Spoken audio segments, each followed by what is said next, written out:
Class fifth EVS. आप class fifth के बच्चे ये चैप्टर 5 मैप आवर गाइड्स, ये चैप्टर हम पढ़ रहे थे, जिसमें हम आपको बताए थे कि मैप की उपयोगिता क्या है, ये किस तरह से हमारे लिए इम्पोर्टेंस है। तो इसमें हम आपको बताए थे कि पूरे अर्थ को, अगर हाफ पे देखिए हमारे पास छोटा सा ग्लोब है, ये आप देख रहे होंगे, यही आपका अर्थ है। तो अगर ये आपका नॉर्दर्न हेमिस्फीयर है, ये इसको जिसको नॉर्थ पोल कहते हैं, इसको साउथ पोल कहते हैं।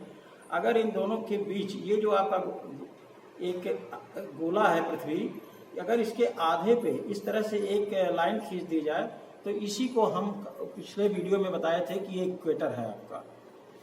तो और इसके ऊपरी भाग को नॉर्दर्न हेमिस्फीयर और नीचे वाले भाग को साउथर्न हेमिस्फीयर कहते हैं। ये हम आपको पिछले वीडियो में बताए थे। इस वीडियो में देखिए, ये जो इक्वेटर, जो आपको समझ में आ गया कि ये पृथ्वी का मध्य भाग होता है इक्वेटर।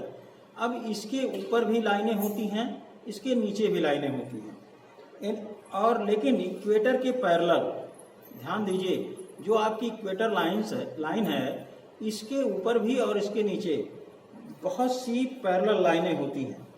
तो इसको, ये पृथ्वी को कई भागों में बांट देती है।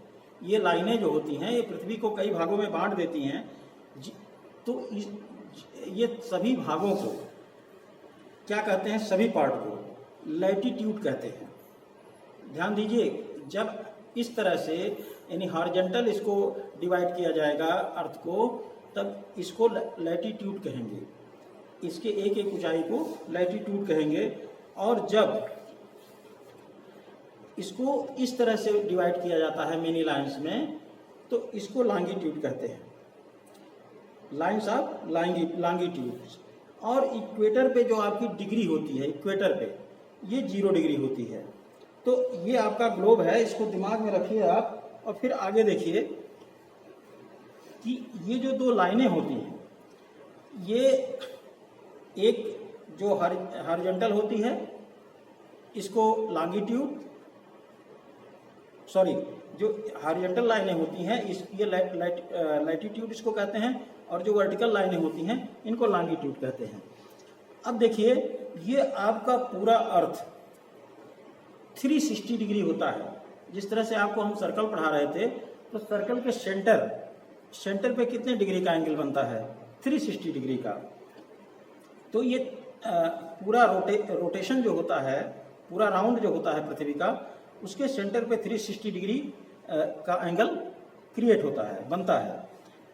और आप ये भी जानते हैं कि the earth rotates once on its axis in 24 hours, यानी आपकी पृथ्वी 24 घंटे में अपने एक्सिस पे एक राउंड कंप्लीट करती है।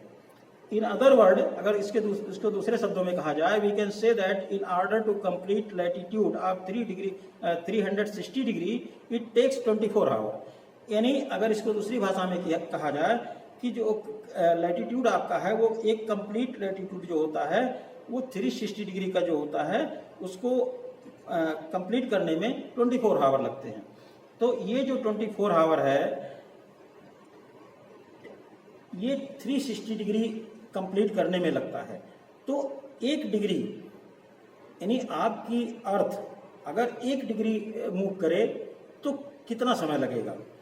The difference of sunrise between the place locate on the one meridian और longitude and next meridian is after 4 minutes. मतलब ये है कि 1 डिग्री आपके अर्थ को मूव करने में 4 मिनट लगते हैं। तो इस तरह से 4 मिनट अगर ऐड करेंगे तो 360 डिग्री कंप्लीट करने में 24 आवर लगेंगे।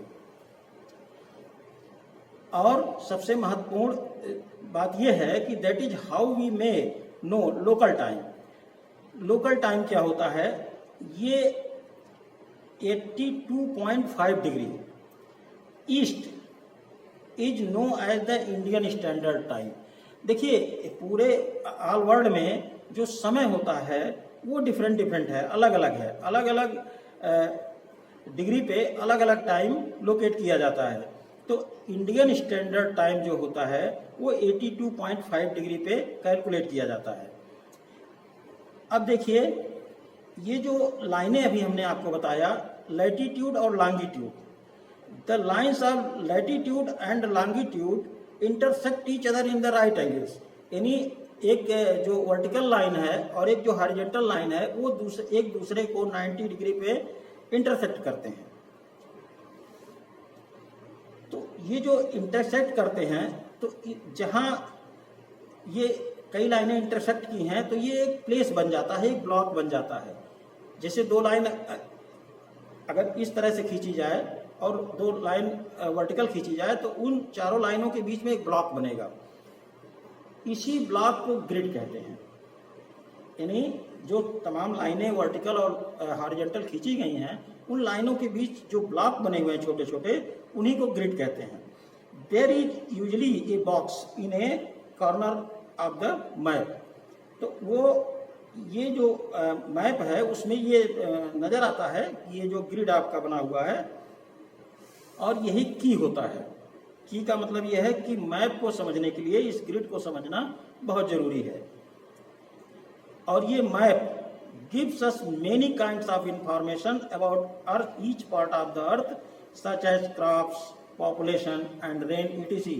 ये जो ग्रिड हमने आपको बताया, जो एक बॉक्स है, जो ब्लॉक बना हुआ है, ये इसलिए बनाया जाता है कि ये रिप्रेजेंट करता है कि ये एरिया क्रॉप्स के लिए बढ़िया है, या यहाँ पॉपुलेशन क्या है, या यहाँ रेनफॉल कितना हो रहा है पर ईयर।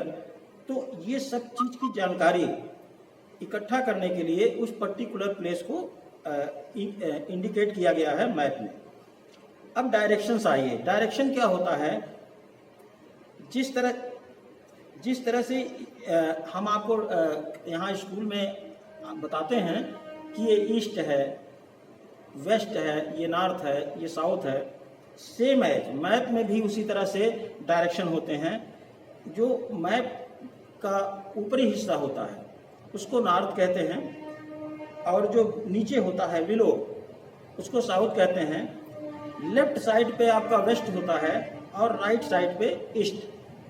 यानी आप अपने सामने अगर मैप रख लें तो उसमें जो आपके ऊपर साइड का हिस्सा होगा उसको नॉर्थ कहेंगे और नीचे साउथ, और आपके बाएं हाथ की तरफ जो नक्शा होगा वो वेस्ट है और जो राइट साइड होगा वो ईस्ट होगा। तो ये डायरेक्शन है।